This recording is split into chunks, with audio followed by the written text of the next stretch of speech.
My name is Ralph Richard Banks. You can call me Rick. I'm a faculty member here at Stanford Law School, where I've been since 1998. I am so happy to host the first installment of the Tuesday Race Talk series. This is the first in an ongoing series of talks by the recently formed Stanford Center for Racial Justice. The Stanford Center for Racial Justice is a center based at the law school, but serving the university and the society. We're honored to have today a graduate of our institution, David B. Owens, who's a partner at Loevy Loevy. Before we move on to the conversation, let me begin by telling you just a bit about this series and some of the logistics for how we're going to operate today. The motivation for this series of conversations is to examine from various angles challenges that confront our society that lie at the intersection of race and justice. It should be news to no one that we do indeed have some important, fundamental, pervasive challenges that we're confronting. And these are challenges that have deep roots in our culture, in our law, in our social relationships, in our political systems, in our economic systems. Over the course of the next many months, we will probe the nature of these conflicts and challenges and consider how we might move society forward. We'll give particular attention, of course, to the role of lawyers and the role of law in either legitimating and justifying or in undermining unjust inequalities. The first premise of this series of talks is that these challenges are substantial. These are hard problems that we're trying to solve, which is why we plan to bring over the next many weeks some of the best minds in America to help us gain insight into them. The second premise on which this series rests is that these are actually problems that implicate everyone. While we're talking about race, and while today we're going to focus a lot on African Americans and the police, the challenges that really do go to the heart of our democracy.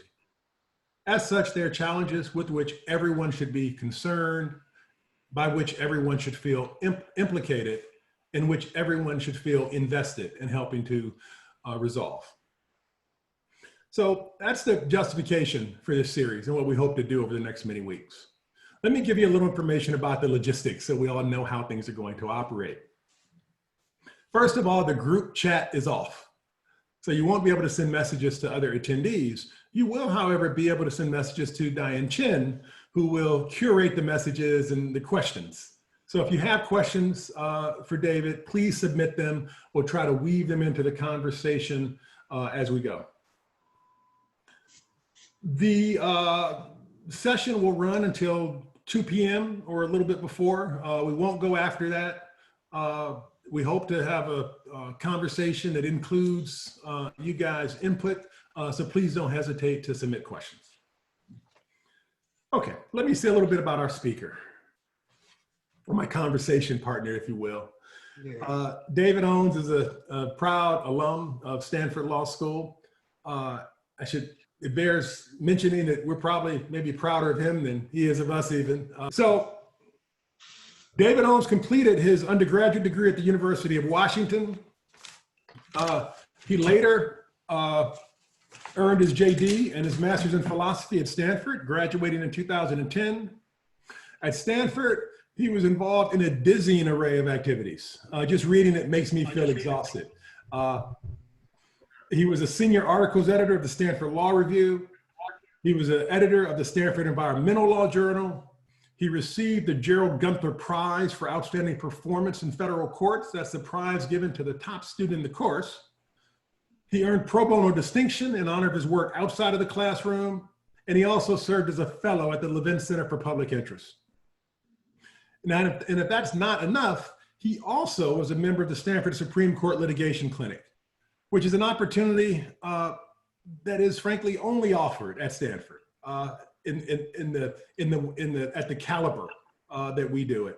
The Supreme Court Litigation Clinic offers students an opportunity to work on live Supreme Court cases. During law school, David also worked for the ACLU of Washington, and he worked for a nonprofit in Lagos, Nigeria. In addition to that, he worked at a boutique law firm in San Francisco specializing in environmental protection.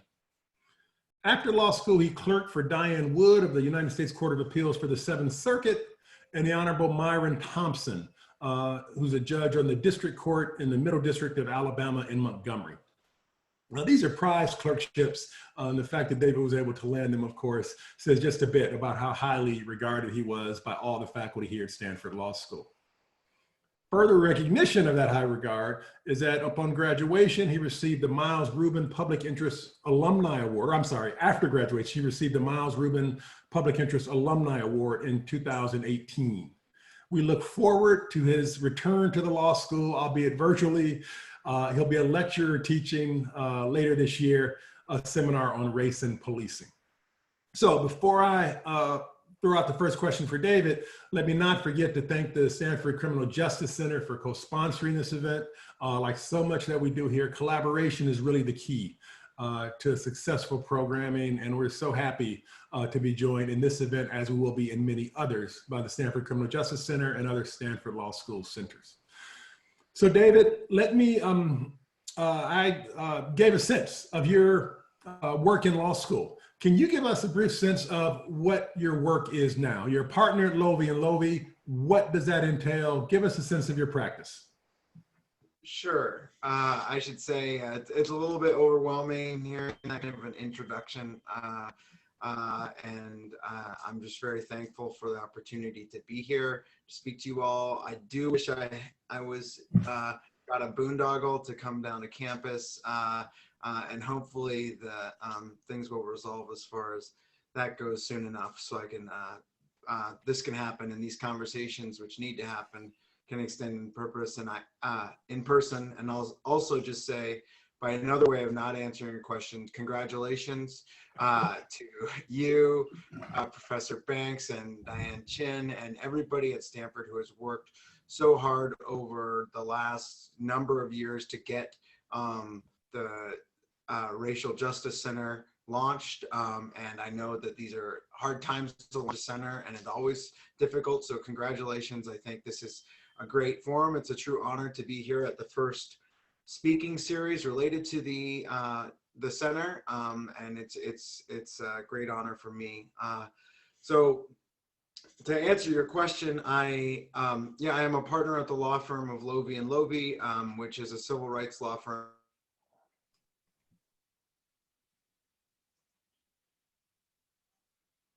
I'm not hearing anything.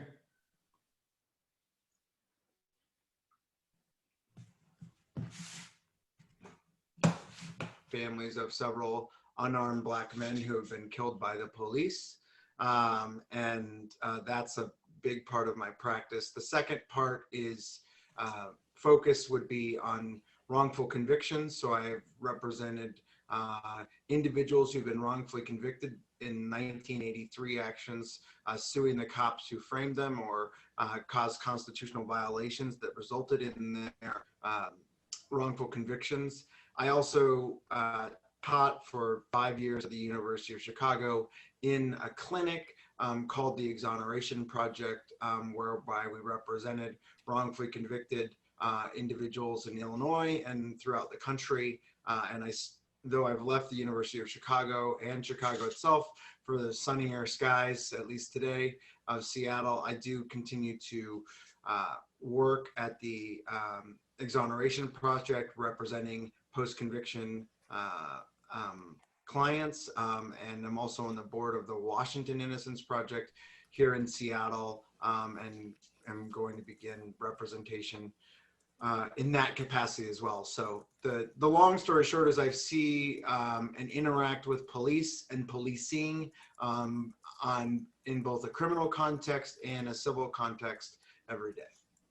Okay, and how did you, in law school, David, you had a really dizzying array of activities, from environmental law to other areas. How did you find your way to your current practice? Was that something that you started law school thinking you ultimately wanted to end up in, or were there events that happened in law school and after that directed you?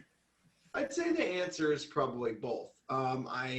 I knew from a very young age I wanted to be an attorney. I knew from a very young age that I wanted to be a civil rights attorney. I wanted to sue cops. That's the reason I came to law school, is because it is a method of taking power back my own experiences with racism and racial profiling and different treatment from my other people in my life, whether it was at school or on the streets or even at Stanford Law School, where I experienced significant racism all the time. It was a mechanism for bringing that power back. And then I'll say, you know, I knew I was always going to do civil rights stuff, but I do deeply care about the environment. One summer I just split between doing environmental work and working at the ACLU, and I think that the sort of split was made at that point that I was going to pursue representing people, and I felt a niche for that, and that's sort of where things went from there. Okay, so and could you say a bit more about maybe one or two instances that sort of galvanize your desire to, as you put it, want to sue cops?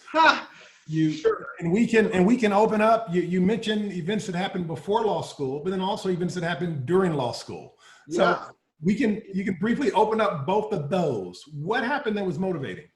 Well, I'd say, you know, there's just a whole series of events that my interactions with the police are not the same as my white friends. And I'm from a small town called Auburn, Washington. It's like mostly white. There's like 2 black families. It's like on the border of being rural. And, you know, I had hate groups and people like blocking the halls and then attack me and call me the N-word and this. And then I got suspended and the cops got called to take me out of the class, even though I had been the victim of a hate crime. This was in high school? This was in 8th grade. 8th grade. Yeah, in middle school. And so, you know, in high school, once I started driving, like I know that I was passed by my friends speeding past me, and I'm driving conservatively, and then the police pull us both over and tell my white friends to go away. And I think, you know, so as a result of that, I was always somebody who just knew I was going to fight for my rights. I mean, in 3rd grade, when they tried to impose a ban, and this may be throwback for some of you guys out there, they had these starter jackets in the 90s that were so tight. And they also banned them, and they banned hats because of gang paraphernalia when I was in 3rd grade. And I was wandering around the elementary school recess getting signatures saying this is a First Amendment violation, that we need to fight for our rights to express ourselves, and this banning of the starter jackets because of gangs when there are no gangs is racist. So I think it was always in me, some of it by choice, some of it by experience. And then, you know, the thing about law and the thing about Stanford Law is its power. And one thing that I studied a lot of at Stanford was about mechanisms and understanding how power works. And the best example I can give you is that my first year, before there was this 24-hour space, which is so sick, at the library used to close at midnight. And I was there every night until midnight. And after we started studying in the basement of the law school, but I didn't have enough money to live on campus, given my background and what happened that first year. And so I would drive from where I lived and park and then ride a bike up to the law school, because I also couldn't afford to pay for parking because it's expensive.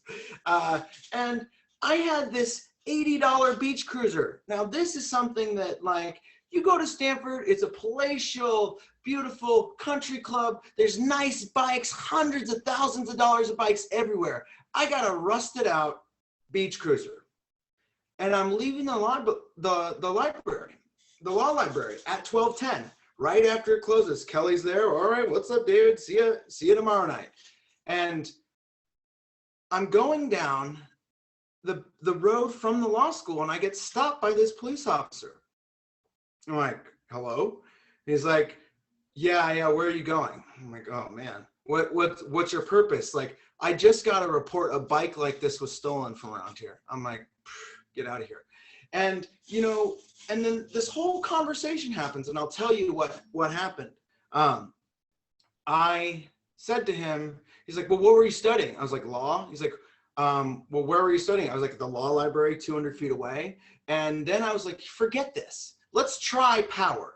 And this is a moment of power. He says, oh, well, what are you studying? I was like, well, I'm studying 42 section in 1983 about actions against police officers and public officials for violating people's Fourth Amendment rights, like stopping them unjustifiably. That's what I'm studying.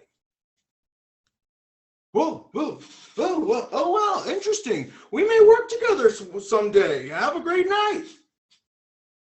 You know, so law is power in that moment. And the victimization that happens and that I think we see with policing is because there's an abuse of power. And the response in the moment is so hard to create and have, and know how to even wield that. So I think, you know, those are experiences that I had and continue to have in law school and in my life since then that, you know, have shown me again and again how power works and how power dynamics work in that moment. That's the wonderful, I mean, that was a big insight you had at that point, which we're going to come back to. You had so many incredible, important, inspiring, depressing cases, frankly, that you worked on. I would like to talk a little bit about some of those concretely, because they raise bigger issues. How about the case involving Tony Robinson Jr.? Yeah. I know you've devoted untold hours to. Could you tell us about what happened there? Sure. You know, so Tony Robinson was killed by a police officer named Matt Kenny in Madison, Wisconsin, in March of 2016. And basically, to sum it up, the core of the case is that the officer gets reports that somebody's acting erratically, running through the streets, and doesn't have a shirt on, et cetera, et cetera. And now this is Madison, Wisconsin, big time party town, right? Like they can't have the football games too late in the afternoon because the students get too drunk. And, you know, on State Street, it's just people spilling out of bars and all of the excesses of the world. However, Officer Kenny responds to this as if there's a major threat going on. And so the whole scene is basically a two-story apartment where the officer has parked his car in front of the door with his squad camera going, so you can see that. And then he goes up into the stairwell where Tony Robinson is. And so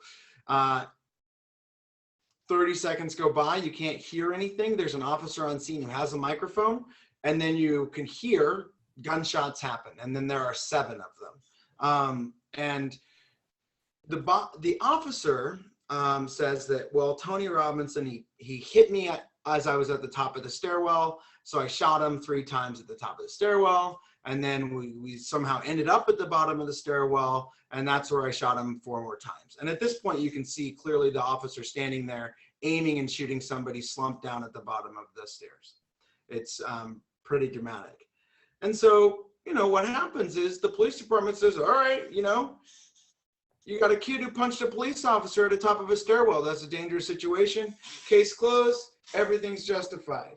Nothing to see here. As it turns out, however, through looking at the ballistics and by comparing that microphone with the video of the shooting and syncing them up together, you can see the officer's foot standing at the bottom of the stairwell. And in fact, I actually just realized I didn't even think about this. This is it. So this is the crucial moment of this entire lawsuit. This is the shot, and this is the officer's foot at the bottom of the stairwell. He could not have been getting punched by this kid at the top of the stairwell. It simply didn't happen. So this changes everything about what happened. How did this really happen? What do the bullet trajectories tell us about, you know, when somebody gets shot by the police and they have no clothes on, which Tony Robinson had no shirt on? If it's very close, you get this thing called soot and stippling because of how close the bullet fire is. And if it's more than 3 feet away, you don't get that. So we analyzed all of this stuff, and it seems clear as plain as day. The kid came around the stairs, and the officer started shooting at him, and he fell down the stairs.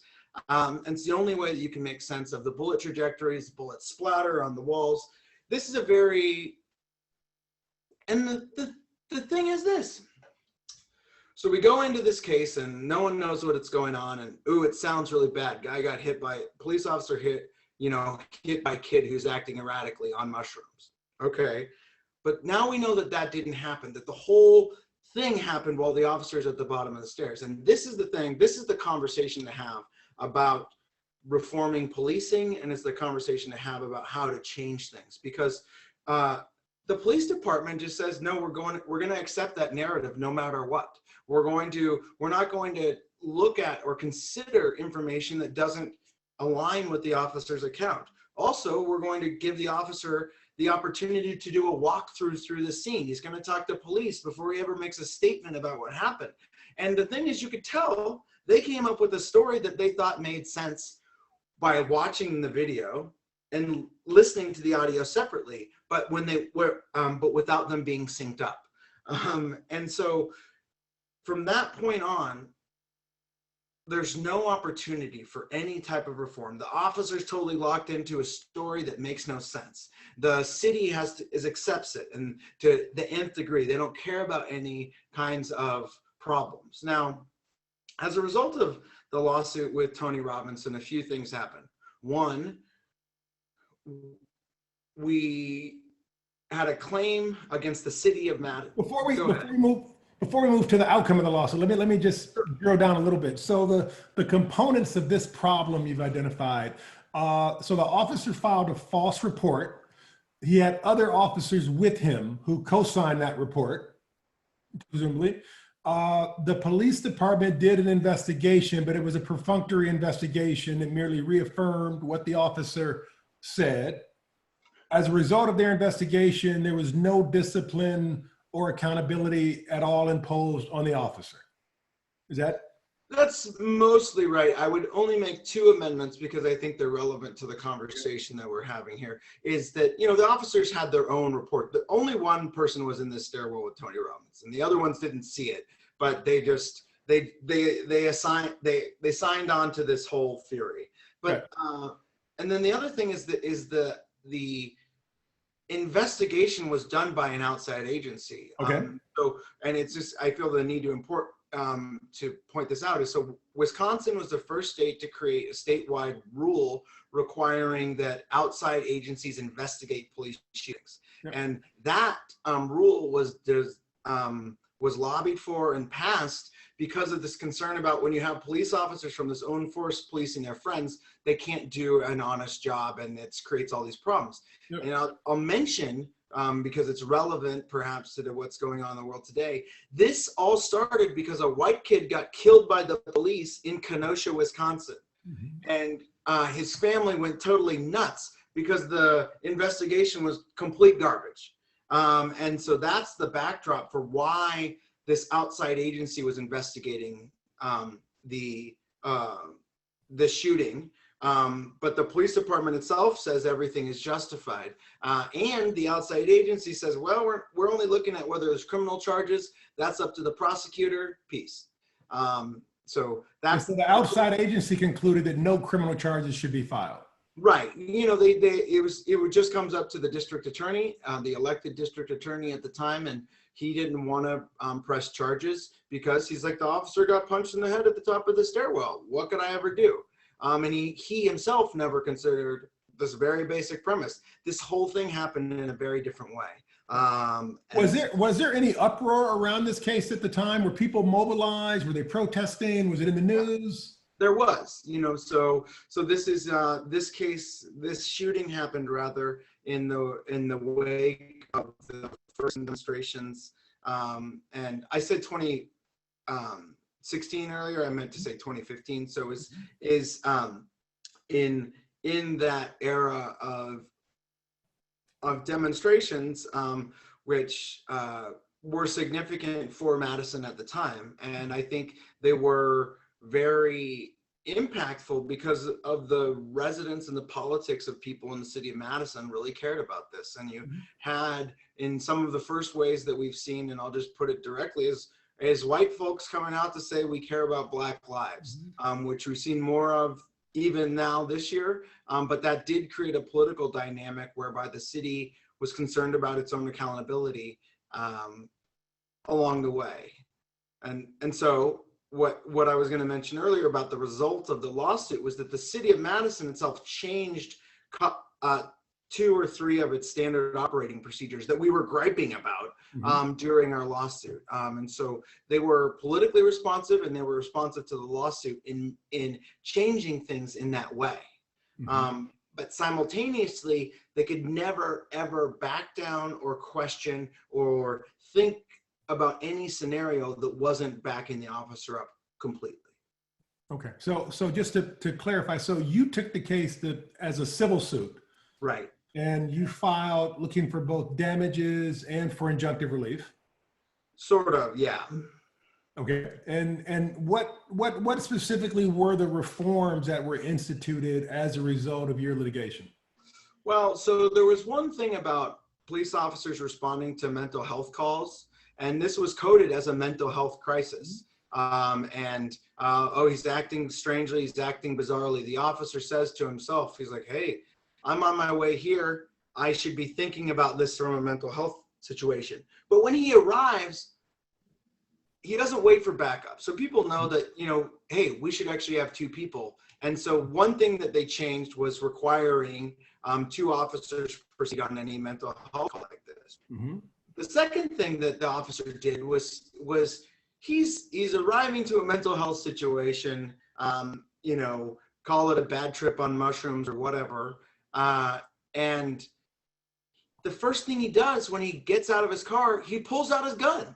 First thing. Now, he's been trained, if you're going to a mental health situation, intermediate force or non-lethal tasers, things like that are what you're supposed to use, and why you also wait for somebody else.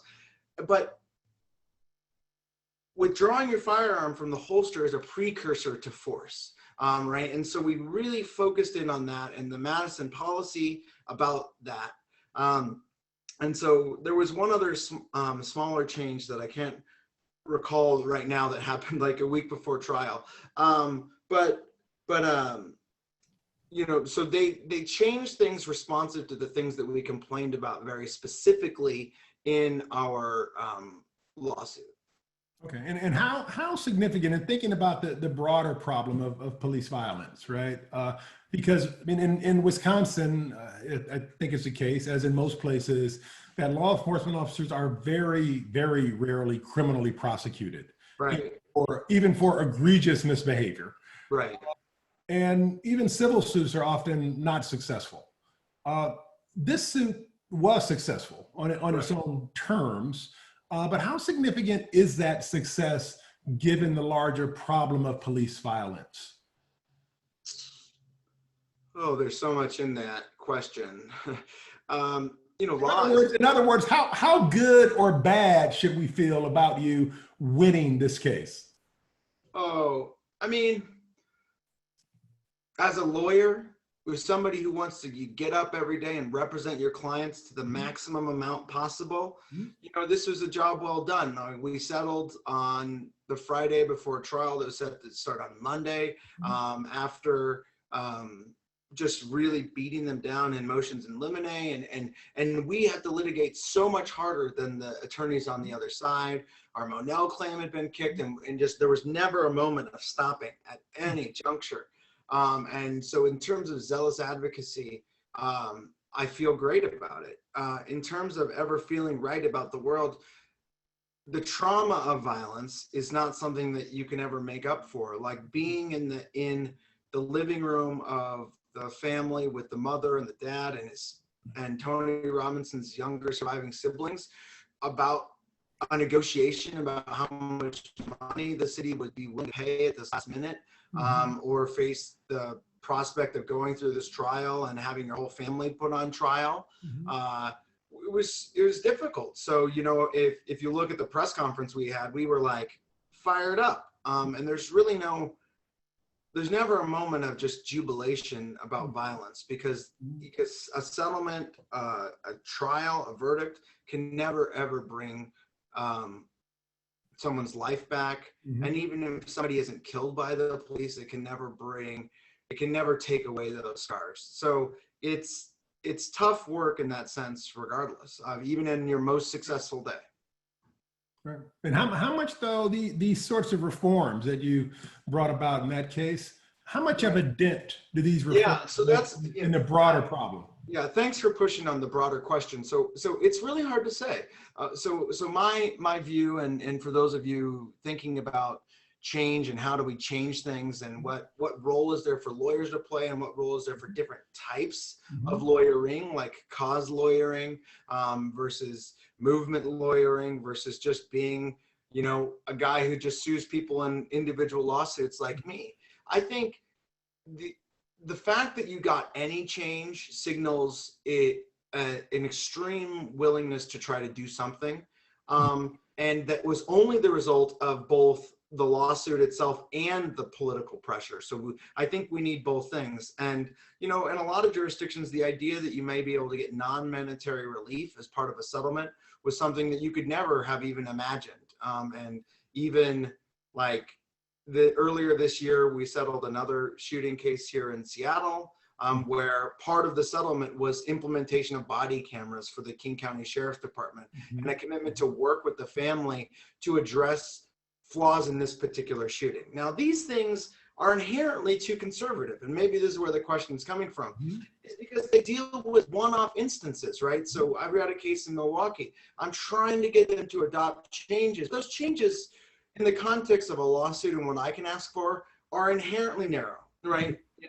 And related to the things that I think I could prove that I might try to enforce through injunctive relief only after I've secured a verdict. And so in a lot of ways, you're right. They're not even the tip of the iceberg. They're sort of like one small bite of like one of those little sprinkle things that's on top of the ice cream cone, that's on top of the chocolate, that's not even, and so it's like you may, and so sometimes it can feel that way because the power of police violence and the power of violence against communities is so strong and is so pervasive in the way in which police operate. But let me ask you then, how do we get beyond the sprinkle? You talked about this litigation is being successful. In the Seattle case was successful, but you described it as just getting at the sprinkle that's on top of the ice cream cone. So how do we get to the whole cone then? How do we go beyond the sprinkle? Right. I think that you've got to ask fundamental questions about the way in which policing works and what policing does. And so litigation is a part of that. So abolishing qualified immunity, there's been lots of talk about that. Great. But that can't solve it alone, right? Because you still have paramilitary organizations operating as if they were ruling certain aspects of their communities by force. And so, there's broader calls for reform, and we've talked before, and I've thought a lot about, and people say, well, abolish the police. What does that mean exactly? And there's a lot of questions that we could have about what that means, or defund the police, and what does that mean? But I think the core concept is this, and it may be controversial. It may make me sound like a conservative. I don't know. I grew up, my mom was a school teacher. She had to buy her own school supplies. Right. And so there were limitations on what she could do as a teacher because of the budget. I live in Seattle, where the police have just deployed OC spray, tear gas, batons, rubber bullets, blah, blah, blah, because their way in which they police is not limited by the budget. And so if you say, hey, look, what we want to do is actually reallocate resources away from the police so they don't have an unlimited treasure trove of violent objects to impact on people. And then instead reinvest those resources into things that will shrink the pattern of policing. That's one start. That's one step of it, right? So it's like allocating resources to things like that are the problem. So I mentioned this, what happened to me at school when I was in junior high, because that's where it begins. It is schooling. Are there adequate opportunities for people of color in broken communities? Is there food? Why is there no universal health care? These things lead to poverty, and they lead to what some folks consider to be crime, like drug sales and drug use. And why is that even a crime? So we could go into that whole thing. But at the end of the day, the resources are being spent on control through violence as opposed to prevention on the front end. And I think that's, however you want to label things, we've got to reduce the footprint of policing. They shouldn't be, and like Tony Robinson, this was a mental health situation. There's a kid who, at the worst that you could say about him, he's having a bad trip on mushrooms. Now, lots of people do mushrooms in the United States and get drunk and have a bad trip on all sorts of drugs. Should you die as a result of that? Should the first responder be their first instinct to pull out a firearm?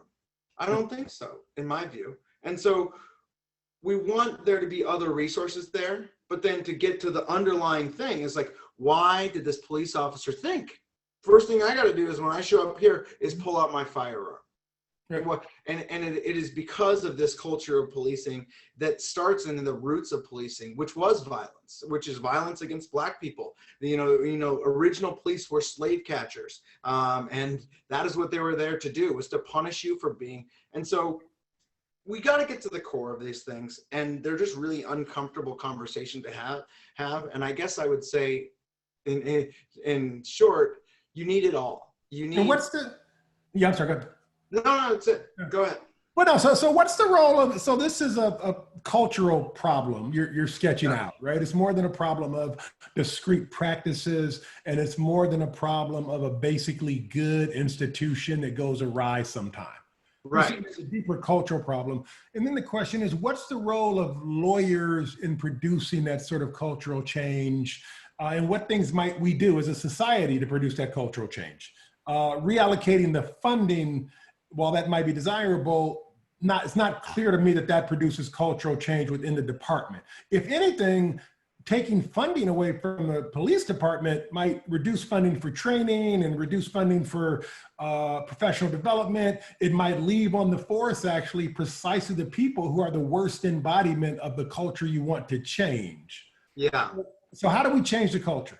I think through politics. The local politics matter. There are, currently right now in Seattle, the Seattle City Council is like in a big war with the mayor about what's going to happen with the future of policing in the city. And it is, of course, as constituents, the city council is responding to who the people are, and the people on the city council can be lawyers and can be us. So I think at the local level, it is a cultural thing, and then you have the individuals. I think so. You need it from the top and the bottom. So one, training. So Seth Stoughton, who's in South Carolina, has written a lot about this. Maybe some of you heard him on NPR about how police are trained to just perceive everyone as a threat and fear.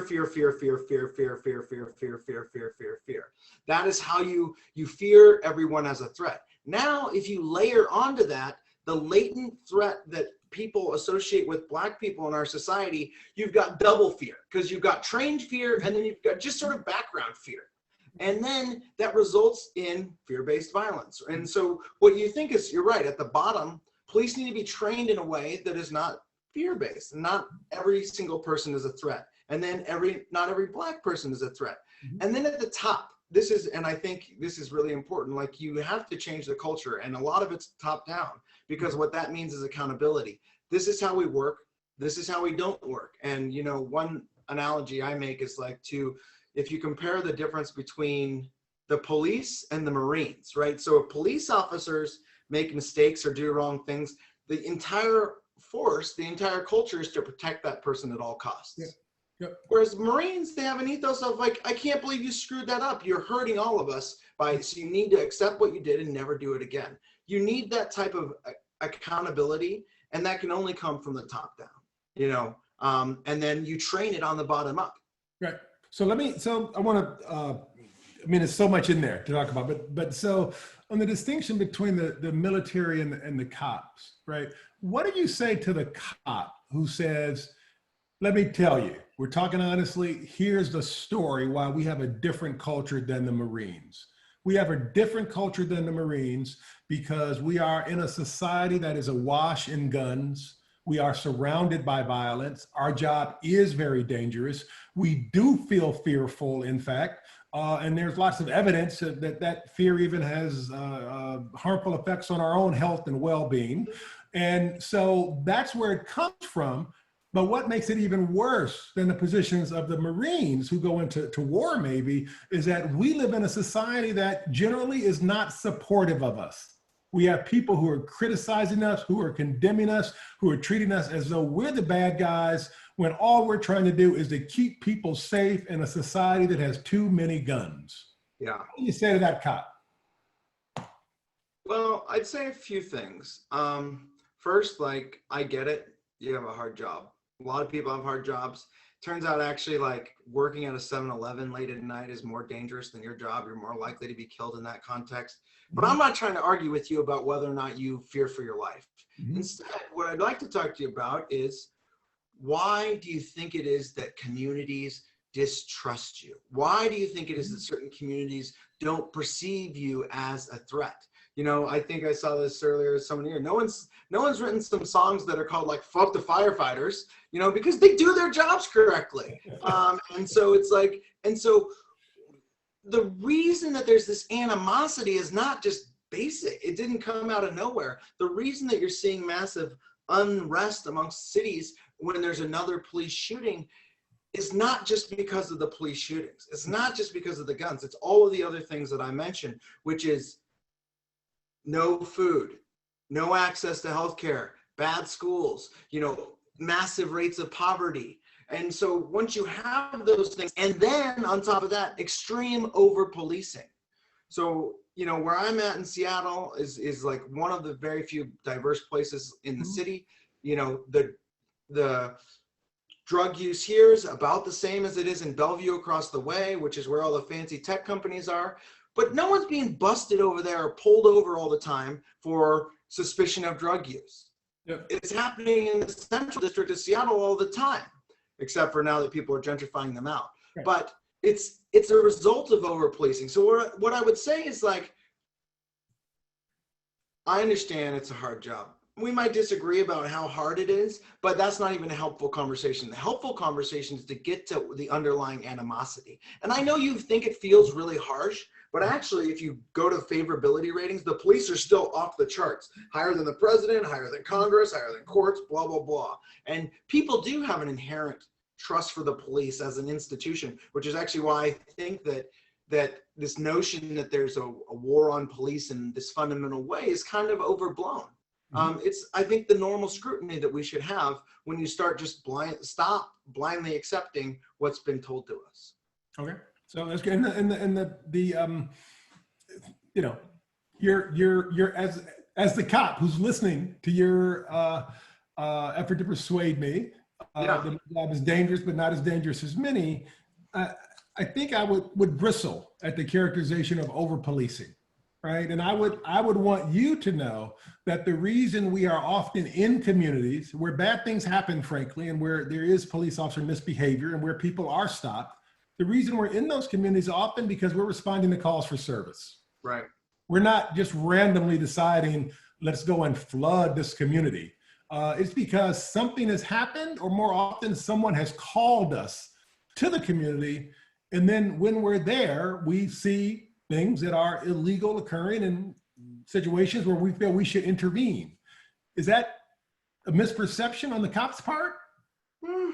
I mean, so I don't know. I mean, so I think that, you know, my instinctive reaction is to say, no, that's total garbage. Okay.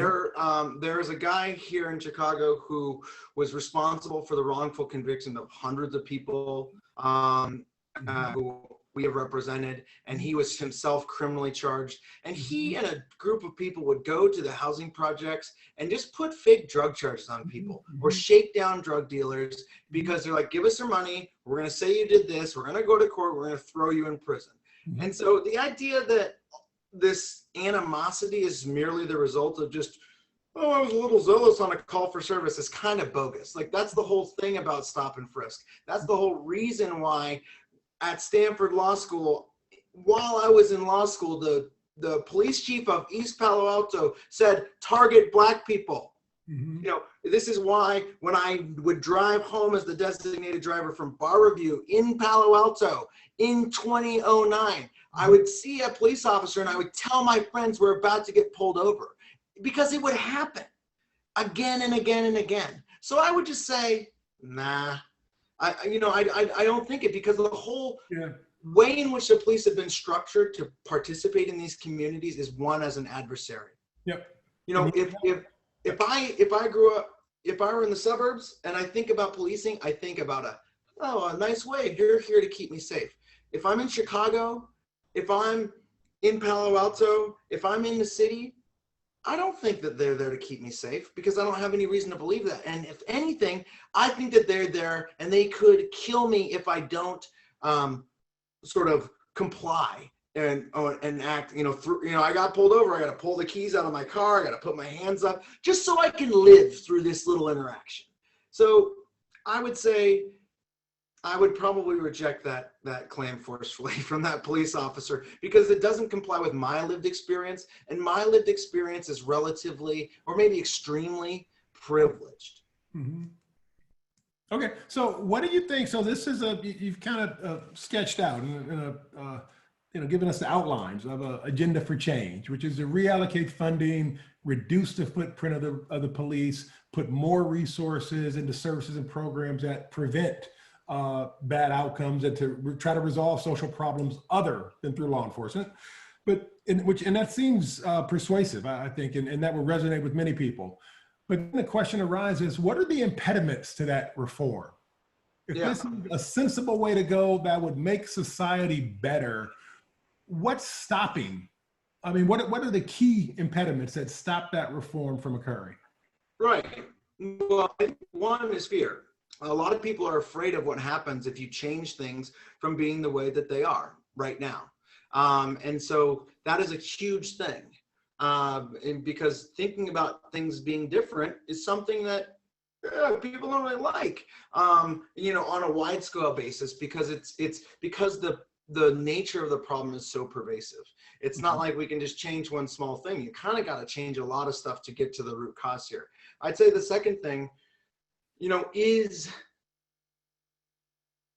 it is, I don't know how to put this. It is like, the reason that systemic racism is hard to challenge is because it's systemic, right? So like that's the whole point, is that all of us, even myself, even everyone, the way in which we think about the world, the way in which we think about policing is often based upon these ideas about what the police are, who they are, how they work, and how they operate. And so to actually get to this root cause, you have to fundamentally say, the way in which I view the world is based in some kind of an unfair bias. And now, well-meaning people don't like thinking their thoughts are based in systemic racism. But I can tell you my own thoughts are based in systemic racism. It is a cancer that has to be baked out, and it will be painful. So it's painful. And then the third thing, I think, and this, you could blame the lawyers or you could blame the leaders, and I'll let you decide, is that things are in some ways too adversarial. There is not enough room for mistakes. There's not enough room for honest, frank conversations about fixing those mistakes. And I think maybe because people feel like there's going to be political stuff, backlash, or lawsuits filed if anybody admits that a mistake was made. And so, but to get to transparency and accountability, you've got to be honest. And we've got to really break out of the old way of doing things. And I'll give you an example. As some people know, probably most people know, there was a thing here in Seattle called the Capitol Hill Organized Protest. It was like 3 blocks. The whole city is not an anarchist guild or whatever the president says. But what happened actually was the chief of police at the time says, you know what, I've had an epiphany about Black Lives Matter. We need to think about policing in a different way. Great. The mayor goes on NPR and CNN and is like, you know what, we have this because we're listening to the community's demands, right? And you know what, you guys can criticize occupation as a form of protest. People didn't seem as bothered with Occupy Wall Street. I don't know why. I'll let people guess. But you know, there's a history of this form of protest, and particularly in Seattle. And so for some reason, that went away. And so weeks into this, at 4:58 in the morning, the chief of police declares CHOP an unlawful assembly. And the police show up and they roll in and they roll through and evict everyone with paramilitary gear. They're spraying people, they're beating people who are just in tents, and they're not even allowed to get their tents out of their encampments. They declare a lawful assembly at 4:58 a.m. and then they roll in at 5 a.m. with a completely violent response to this whole thing. Now, whatever your thoughts about whether CHOP should exist or not are, when you say we want to rethink how we act and respond to our communities, and then you do something like say you all have to be out of here and we're coming at you with violence in 2 minutes while you're sleeping, that doesn't help in any way. And so you've got to say, yeah, that was a mistake. And my default assumption was through fear and through conditioning from systemic racism that has led to violence is to do something violent, even after I'm going on a grand tour around the country. So I think that just shows, at least for me, it was a really clear example of how much even well-meaning people continue to get it wrong because not enough's been done, and there's not enough creativity outside of violence.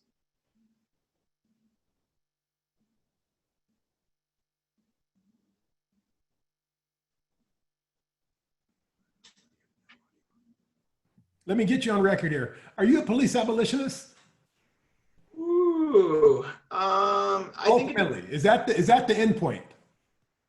You know, I think I've been what I'll say. You know, I was reading Panopticon again, and I'm going back through this, and I would say yes and no. If police abolitionist means getting rid of the police as we know it in our society currently, probably. No, in the sense of like, if you were to ask me right now, well, what do you want to happen? I would say, of course, we want police to respond to calls for service when there's violent crime happening. And everybody wants that suburban, like, yeah, we got some police here who do this thing and they're limited to this thing and they're not everywhere. What I say, we need to abolish the idea of a state sanctioned enforcement effort by, you know, if people are harming others. No, that's a basic, I think, fundamental part of a society and maintaining rules. We just have to rethink about the point of intervention and it not starting with violence. So that's a non-answer answer. I will let you know if it changes.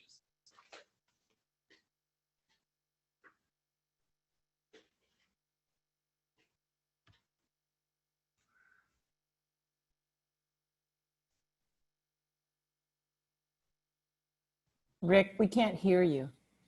Sorry, so we have some questions here from the participants. How do you decide which clients to take, which cases to accept, which ones to turn down?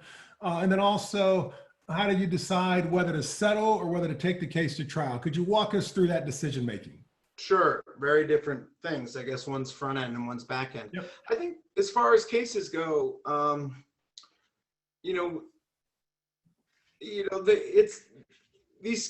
it's all a result of tragedy, and the way in which any particular case will come to us or me is very different. And so I think it's a matter of believing in the client and getting enough information about, unfortunately, it's like I can't help everybody who I believe has been aggrieved. I've got to think about qualified immunity. I've got to think about who the potential witnesses are and whether or not there's a path forward here. So unfortunately, there are some cases where we do have to say no. And then I think, one thing that I've been in my career fortunate enough to do is to really say, look, I'm going to let Ben Crump fly around the country and do what he wants to do with every high profile case. Mm-hmm. Fine. There are tons of families who, when your son gets killed by the police, you don't know what you're doing. You don't know how to do it. And the people who have come to me in those situations, whose names may not be in the paper, or you might not have heard of, I feel like that's a contribution I can make to the world. And so I think it's seeing the justice element, and frankly, you've got to do an assessment about a path to victory. Mhm. Same thing happens at the end of a case, and at least in the excessive force context, juries are unpredictable. There's risk on all sides, right? So there's a risk that you could come back with a $15 million verdict.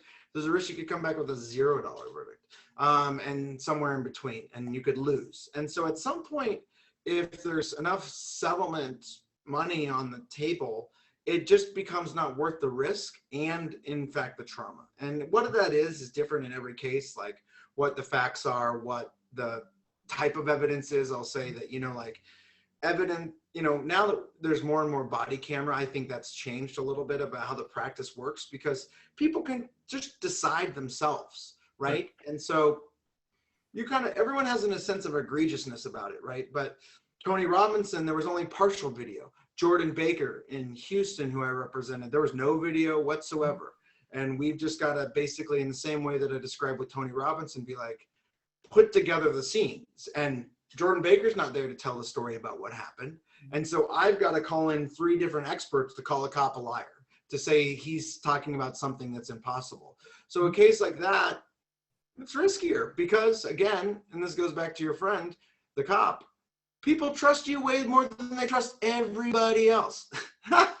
And so it's a big ask to do that. And then so it sort of depends on the facts of the case. And I would say they are impacted fairly substantially by the existence of video or not.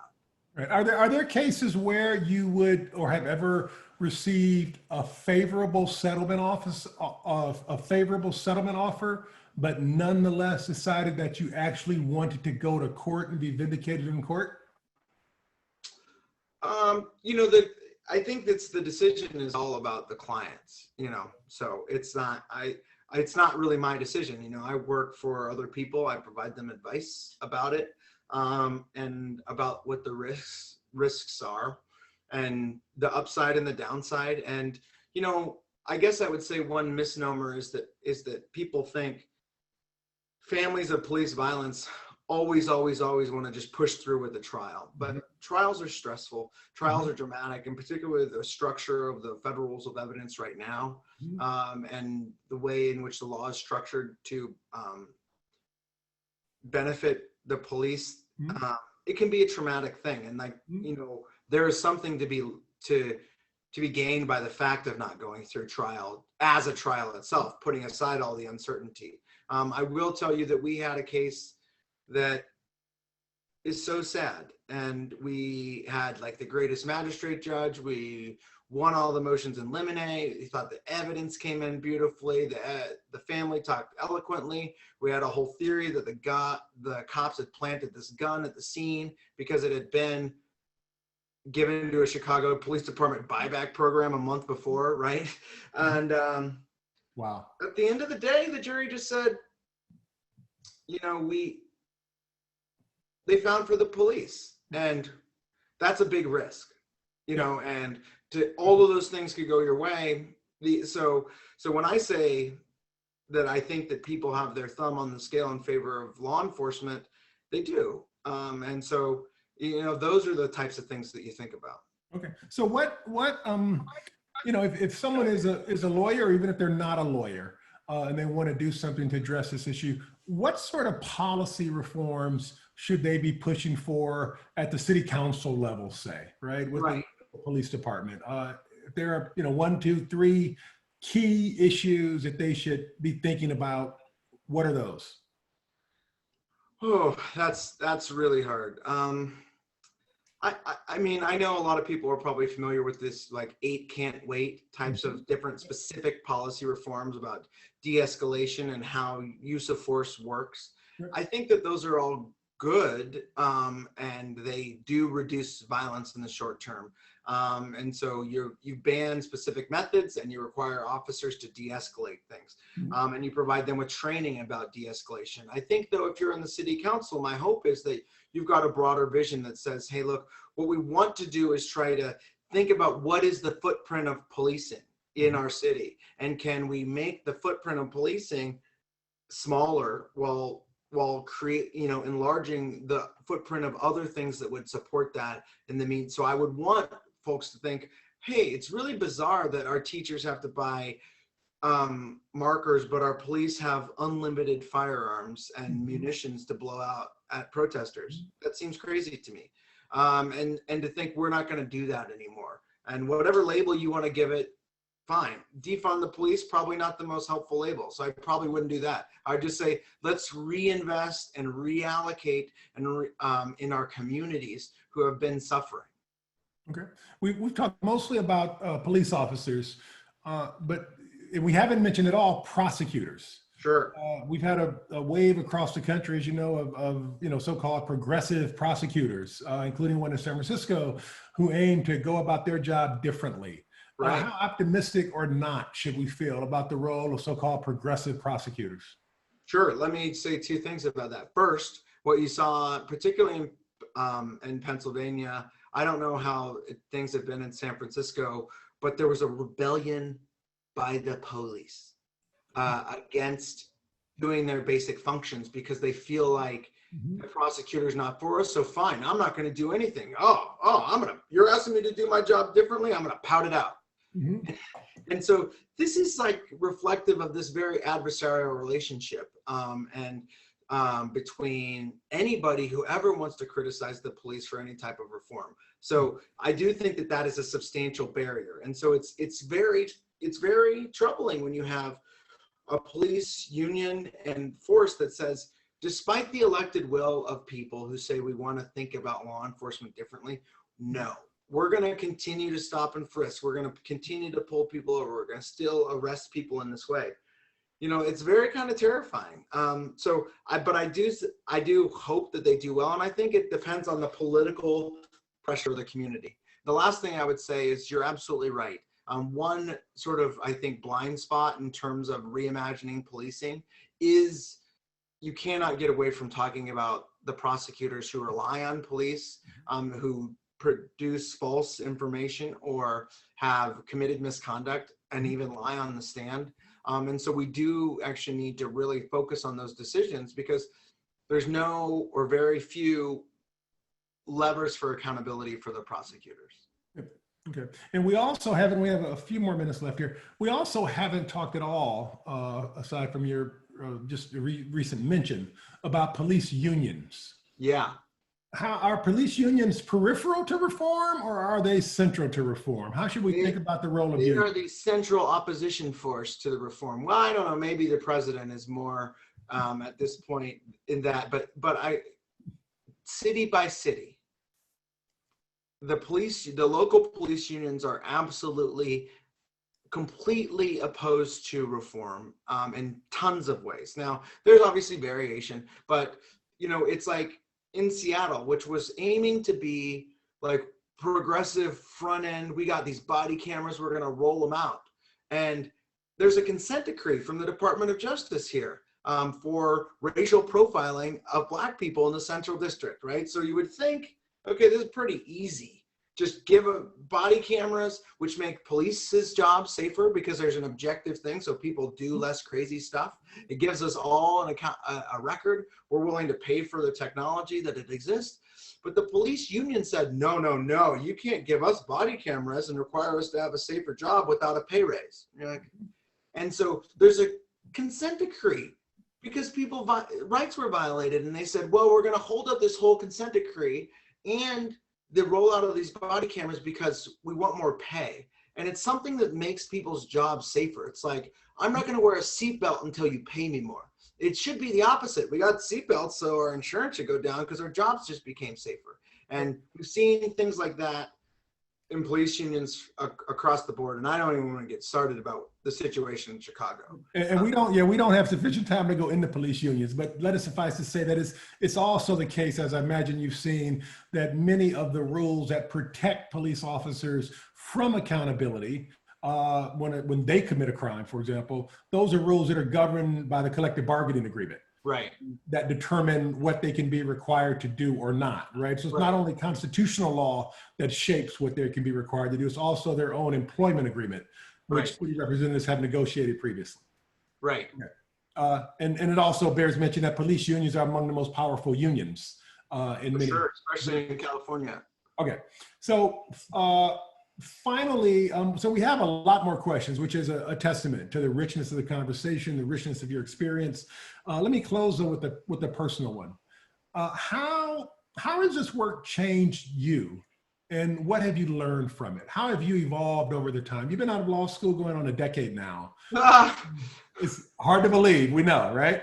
But how have you changed? What have you learned? How have you evolved? What did the younger you believe that you now believe is not true, or vice versa? Okay. I will say,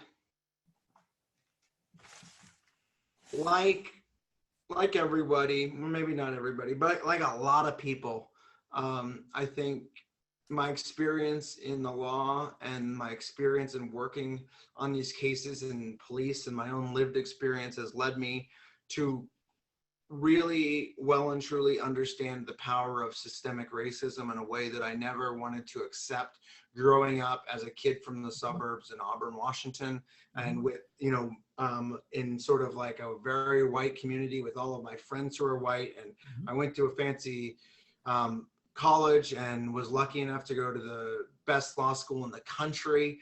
And, and the thing that I have learned the most by spending time and time again with victims of police violence, or being myself the victim of these things, and particularly in prisons. And we didn't talk about wrongful convictions, which are a big part of my life, and spending time in prison with all my Black clients who've been framed, is just the ubiquity of race and racism in a way that I never wanted it to exist. So we all struggle as a society with dealing with this. And it's for me, I think to myself, man, I was kind of naive. It's pretty obvious that, that all of these things are directly related to the fights that happened after the Civil War and the rise of policing. And I think to myself, I've learned a lot. I also think to myself, I'm a tougher person now because of it. And I think one of the things that I think was great for Stanford Law, you mentioned the Supreme Court clinic. And I think having experiences that were foundational and transformational and developing client relationships has been something that I've carried with me, and something that I would say has been a hallmark of my ability as a lawyer, is to be a client-centered person. And that's something I feel like I learned directly from Pam and Jeff. And I've seen other attorneys in the world who are less, somewhat client-centered. And I consider it a strength and a burden. And I also think part of the reason I've had some success is because you listen to your clients. They are a part of your team. You're not a savior to them, even if you are required to advocate on their behalf in a way that they can. That is a wonderful way to end this first installment of the Tuesday Race Talk series. Thank you so much for joining us, and we look forward to continued partnership. I want to let everyone know who's a student that you will be teaching is in winter term. Yeah, winter seminar. A seminar on race and policing. So everyone should look for that. So thank you so much. We're signing out now. All right, it's an honor.